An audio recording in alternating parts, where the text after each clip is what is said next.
तो अब हम गाड़ी के अंदर आ गए हैं। चलिए गाड़ी को कर लेते हैं स्टार्ट, और फिर मैं आपको बताता हूँ कि इस गाड़ी में मुझे क्या क्या चीज़ अच्छा लगता है और क्या क्या चीज़ इस गाड़ी में थोड़ा प्रॉब्लम है, जिस पे कि थोड़ा इम्प्रूवमेंट चाहिए। तो ये ब्रेक दबाए, स्टार्ट कर दिए, फिर एसी को कर दिया ऑन ऑटो पे, एसी को कर दिया ऑटो पे। हाँ, अब पहली चीज़ जो कि कंपनी ये जो इंफोटेनमेंट सिस्टम दे रहा है, क्योंकि इसको तो म्यूजिक सिस्टम सिर्फ नहीं बोलेंगे क्योंकि इस पे गाड़ी का पूरा इन्फॉर्मेशन दिखा रहा है, तो इसको इंफोटेनमेंट सिस्टम बोलेंगे। तो इसका टच का जो रेस्पॉन्स है वो मुझे उतना खास नहीं लगता। मतलब जिस प्राइस रेंज के हिसाब से ये गाड़ी है उस हिसाब से ये इंफोटेनमेंट सिस्टम का टच उतना इफेक्टिव नहीं है। बहुत ही मतलब बहुत जोर, जैसे पहले आता था ना चाइना का टैब वगैरह, प्योरली जो चाइनीज नॉन ब्रांड वाला, इसका रिस्पॉन्स बिल्कुल वैसा ही है। हाँ, पर फीचर्स अच्छा है, पर इसका टच का जो रिस्पॉन्स है वो उतना अच्छा नहीं है। इसको ज़ोर से ऐसे दबाना पड़ता है, हल्के से टच पे ये काम नहीं करता है। और ये है मेरा वाला वायरलेस चार्जर, ऐसे मोबाइल दिखाते ही ऑन हो जाएगा। मैं आपको दिखाता हूँ मोबाइल रख के, ऐसे मोबाइल दिखाते ही ऑन हो जाता है, खुल जाता है अपने आप। फिर इसको ऐसे रख के छोड़ देना है, फिर ये हो गया आपका मोबाइल। और जिस मोबाइल पे वायरलेस चार्जिंग सपोर्टेड रहता है उस मोबाइल को ये चार्ज भी कर लेता है। और इससे मोबाइल निकालने के से ऐसे पीछे हाथ दिखाने से, पीछे सेंसर है, दिखाने से ये खुल जाएगा। फिर मोबाइल को निकाल लेना है। और उसके बाद आते हैं डोर्स पे। ये जो डोर्स का जो बॉटल होल्डर दिया गया है, ये बहुत ही कम जगह है, बहुत ही छोटी जगह है इसमें। इसमें 1 लीटर का बॉटल अगर हम डालने जाएं तो वो बड़े ही मुश्किल से आएगी इसमें। तो मेरे ख्याल से कंपनी को इस पे ध्यान देना चाहिए। और गाड़ी में एक आर्मरेस्ट भी रहना चाहिए, क्योंकि हर कोई आजकल आर्मरेस्ट प्रेफर करता है। तो गाड़ी में इतना पैसा का गाड़ी है, इसमें आर्मरेस्ट भी रहना चाहिए। आर्मरेस्ट नहीं है। और दूसरी चीज़, ये जो लॉक का सिस्टम दिया गया है, पहली बात तो ये इतनी कॉस्टली गाड़ी में ये वाला सिस्टम होना ही नहीं चाहिए, क्योंकि ये जो एंट्री लेवल कार्स आते हैं उन पे ही होता है ऐसा लॉकिंग का सिस्टम। और दूसरी बात, अगर आप ऐसे गाड़ी चलाते रहे होंगे, ऐसे गाड़ी चलाते वक्त इसको एक्सेस करने में बहुत दिक्कत होती है। और बात करते हैं ORVM के बटन्स की, तो मैं YouTube में 1-2 रिव्यू वीडियो देखा हूँ कि वो बोले हैं कि ORVM का बटन्स जो है वो हाथ के पहुँच से थोड़ा दूर है। पर मुझे पर्सनली ऐसा कुछ फील नहीं होता कि ये हाथ के पहुँच से थोड़ा दूर है, ऐसा कुछ नहीं है। और एसी का रेस्पॉन्स बहुत बढ़िया है इसका। हाँ, बीच में मुझे एक बार दिक्कत आई थी कि 5-7 किलोमीटर तक ऐसी काम करना बंद कर दिया। फिर मैं घर पहुंच गया उतने में, फिर गाड़ी को रख दिया, फिर सुबह बहुत सही से फिर से काम करने लगा। मैं भी वो कभी कभार हो जाता है, माल फंक्शन हो जाता है। और ये जो एसी का कंसोल है, यहाँ पे अगर एक डिस्प्ले दे देते एसी का, क्योंकि ऑटो क्लाइमेट कंट्रोल एसी है, इस पर अगर यहाँ पे एक डिस्प्ले दे देते तो और भी बढ़िया रहता। इस जगह का पूरा यूटिलाइजेशन हो जाता। ये जगह फालतू में ही ऐसा खाली छोड़ रखा है।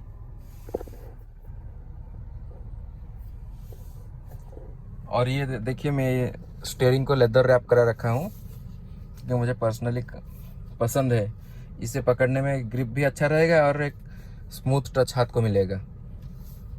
पर ये जो सनसेट है, इनका क्वालिटी उतना अच्छा नहीं लगा मुझे। ऐसे इसको डाउन करते ही ये निकल आता है अपनी जगह से।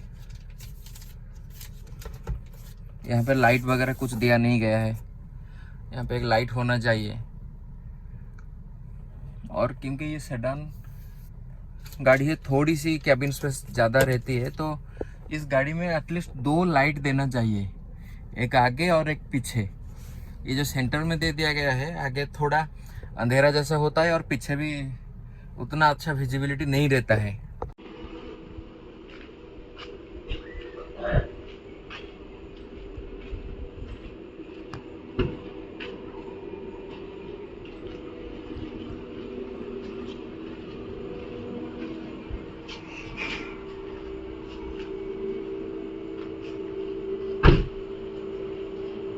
तो अभी हम आगे हैं गाड़ी के बाहर, तो देखते हैं बाहर में क्या क्या इतने किलोमीटर चलाने के बाद मुझे क्या क्या पसंद आया, क्या क्या पसंद नहीं आया है। तो आइए देखते हैं।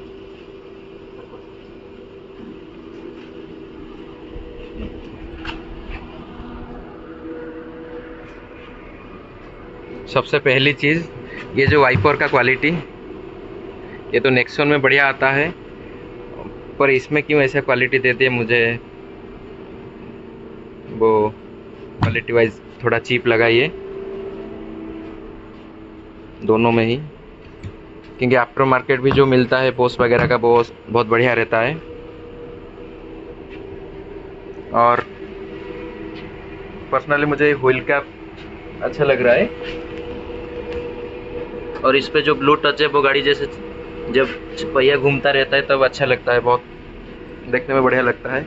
और इसका ग्राउंड क्लियरेंस मुझे बहुत अच्छा लगा, क्योंकि सेडान सेगमेंट होने के बाद भी इसका ग्राउंड क्लियरेंस है, मतलब बाकी सेडान कारों से थोड़ा अच्छा है।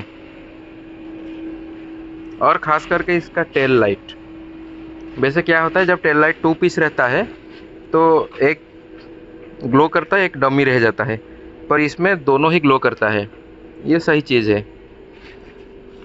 और बॉडी में सारा क्रोम का पार्ट ज़्यादा दे दिए हैं, जिससे हमें आफ्टर मार्केट क्रोम कुछ कराने की ज़रूरत नहीं है। और ख़ास करके कैमरा का क्वालिटी मुझे बहुत अच्छा लगा, इवन रात को भी ये बहुत बढ़िया व्यू देता है। और रियर डिफॉगर दे दिया है, जो कि सही है, ज़रूरत भी है उसकी, पर रियर वाइपर मिसिंग है, वाइपर रहना चाहिए था। इस प्राइस रेंज के गाड़ी में वाइपर रहना चाहिए था। और जो डोर का क्रोम लाइनिंग दे दिए गए हैं, जैसे हम मॉडिफिकेशन लवर जो हैं, हमें गाड़ियों में मॉडिफिकेशन वगैरह करना अच्छा लगता है, हमें और कुछ ज़्यादा करना नहीं पड़ेगा, तो वो सही चीज़ है। अभी बॉनेट खुलते हैं।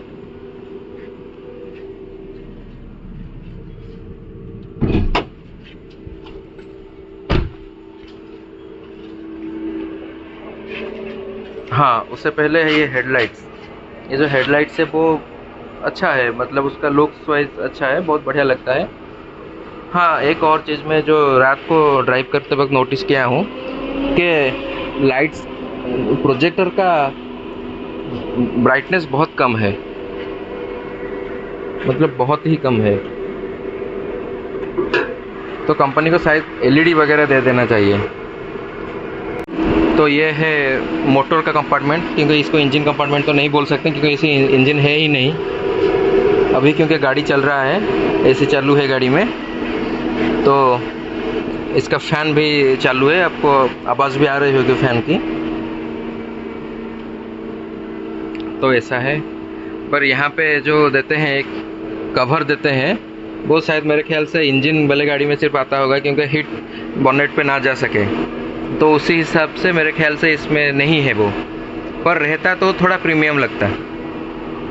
अभी चलते हैं पीछे डिक्की में एक चीज़ जो कि बहुत बड़ी डिसअपॉइंट करने वाली चीज़ है, वो है ये चीज़।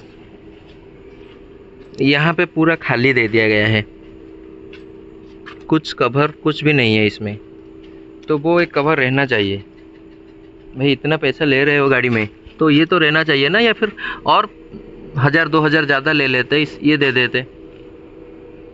ये तो कॉस्ट कटिंग के नाम पे ये, मतलब बहुत बुरी चीज़ है ये बुरा भी लगता है देखने में ऐसे।